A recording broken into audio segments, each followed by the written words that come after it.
स्वागत है सक्षम कार्यक्रम में। और हम हमारे सक्षम कार्यक्रम का सबसे मुख्य उद्देश्य जो है जीवन कौशल, यानी बच्चों में हम जीवन कौशल कैसे विकसित करें, बच्चे कैसे उनको अपने जीवन में अपनाएं। तो सबसे पहला जीवन कौशल है संवाद कौशल।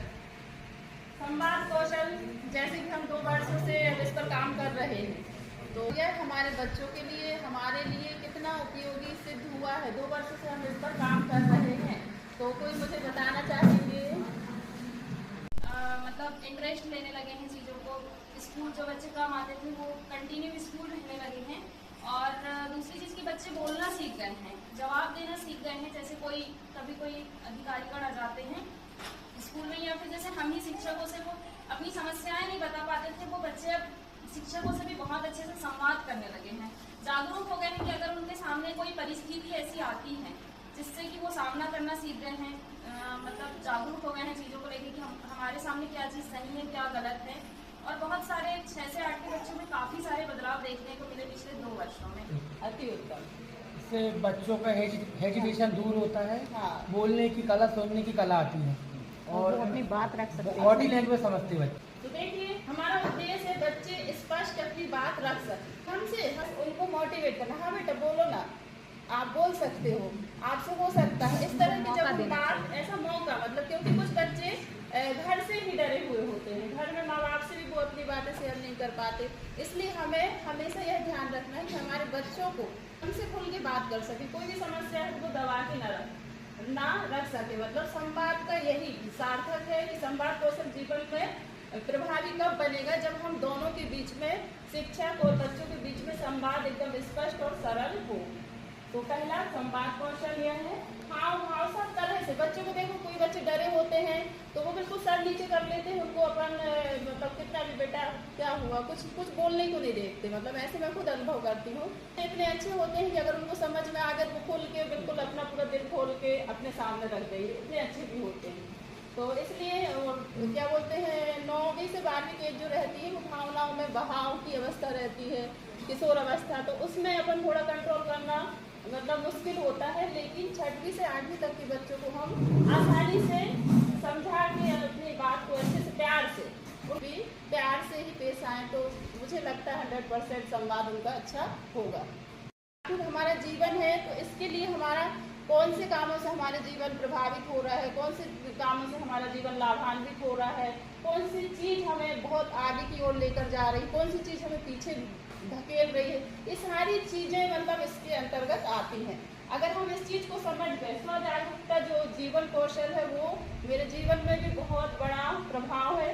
जब से मैंने इस कौशल को जाना है तब से मैंने अपने जीवन को पूरी तरह बदल दिया है। तो मैं चाहती हूँ कि पहले तो हम अपना जीवन ही बदलें, फिर धीरे धीरे वही जब हमारे आचरण में, हमारे व्यवहार में वो चीज़ दिखेगी तो हमारे बच्चे ऑटोमेटिक उस चीज़ को सीखेंगे। कि जैसा वो बच्चे देखते हैं 6वीं से 8वीं के, जैसा आदर्श आप प्रस्तुत करेंगे वैसा ही बच्चा आपको देखकर वैसा बनना चाहेगा। वो बोलने से कम करते हैं और देखकर ज़्यादा सीखते हैं, ये सच्चाई है। तो हम ऐसा प्रयास कर सकते हैं कि हम कोई भी काम को लेकर शुरू तो कर देते हैं। जैसे अभी अपना ये सक्षम कार्यक्रम शुरुआत में, जब हमारी शुरुआत होती है तो बहुत उत्साहित रहते हैं कि वाह कितना अच्छा लग रहा है, मजा आ रहा है। लेकिन धीरे धीरे फिर निरस्ता आने लग जाती है कि यार अब हो गया ना, क्या फोटो खींच दिए, थोड़ा बहुत बच्चों को दिखा दिए, खत्म, कि हो तो गया, ऐसा आ जाता है। लेकिन अनुशासन एक ऐसी चीज़ है जो हमारे सारे कामों को, कोई 1-2 कामों के लिए नहीं, पूरे जीवन, सुबह से शाम तक की जो दिनचर्या है, अगर सुबह हम 6 बजे उठ रहे हैं प्रतिदिन, फिर पूरे काम हम अपने नियम से कर ही रहे हैं। जैसा हम प्रकृति के अनुसार, जैसे सूर्य, चांद, तारे सब अपने काम, नदियाँ सब, प्रकृति जो है पूरे नियम से। और अगर प्रकृति ने भी अनुशासन बिगाड़ा, जैसे कि नदियों में बाढ़ आ जाती है, अनुशासन बिगड़ता है तो क्या आ जाता है, बाढ़ आ जाती है। और उसी तरह हमारे जीवन में अनुशासन बिगड़ेगा तो क्या आएगा, नदियों में तो बाढ़ आती है, हमारे जीवन में क्या आएगा, विनाश ही होता है। यानी कि जब अनुशासन बिगड़ता है तो कहीं ना कहीं जीवन की क्षति होती है, किसी भी चीज़ से, या तो शारीरिक, मानसिक या आर्थिक, कोई भी तरह से जब हम अनुशासनहीन होते हैं तो अनुशासन पहला पाठ है विद्यालय का। मैं ऐसा समझती हूँ, ऐसा लगता है कि अगर अनुशासन जहाँ है वहाँ सारी चीज़ें व्यवस्थित है। सब कुछ व्यवस्थित है, टीचर भी व्यवस्थित है, काम भी व्यवस्थित है और सारे बच्चे भी व्यवस्थित हैं। और अगर अनुशासन नहीं है तो वही सब कुछ गड़बड़ हो जाता है। तो आत्म प्रबंधन में अनुशासन को जोड़ना, आत्म प्रबंधन यानी अपने विचारों, भावनाओं और कार्यों पर नियंत्रण रखने की क्षमता है, ताकि हम अपने जीवन और लक्ष्यों को सही दिशा दे सकें।